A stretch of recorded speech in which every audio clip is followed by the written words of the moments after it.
Right after a busy work week, I decided to get out of the city, as usual.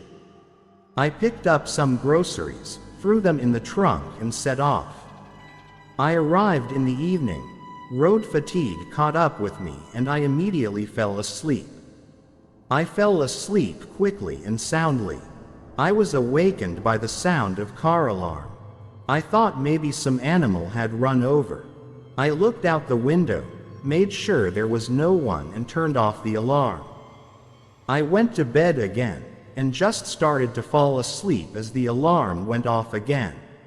I thought once, twice, but when it happens again and again you start to worry. A little shocked, I still got up and turned off the alarm and decided to watch who decided to play in the middle of the night. I was watching, and then I see behind the light of the lantern in the bushes began to appear someone's shadow. And the shadow slowly approached the car, taking shape.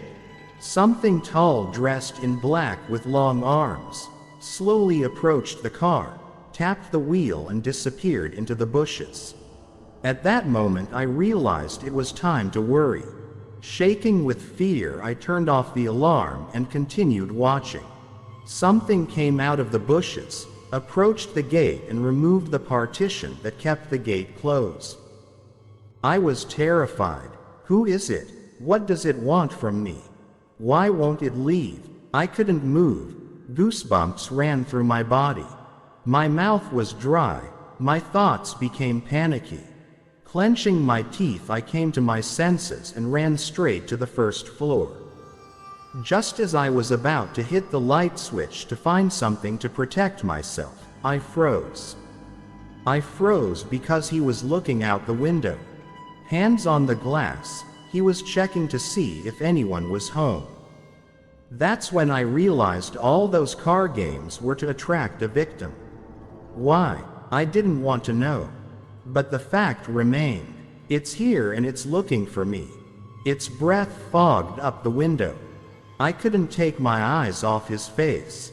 Gray skin, wrinkles, small black eyes, holes instead of a nose. Breathing heavy and hoarse. No lips, just rows of yellow teeth. I couldn't be seen from the back of the house. But it wasn't going to leave. After standing at the window, it went to the door. A knock. Another one. I could see it trying to get its fingers under the door. The knob was jerking up and down. And the sounds. It wasn't like a human voice. It was an animal growl. You know when a dog gets a bone and growls in anger. It's the same growl, only angrier. I knew if it heard me, it wouldn't leave me alone. So I laid down on the stairs and just waited. Tears streamed down my face. My head was pounding. I lost consciousness. When I woke up, I immediately looked at the door. It was in place. I was happy. I got up, looked out the window. The sun was already shining. I went upstairs and got my keys and drove away. There were his footprints on the ground. A broken handle scratched the planks of the gate. I left that village. On the way, turning on the radio, I heard that the bodies of 2 girls had been found near the village in the morning. The corpses had been mutilated and dumped in the swamp. It found what it was looking for.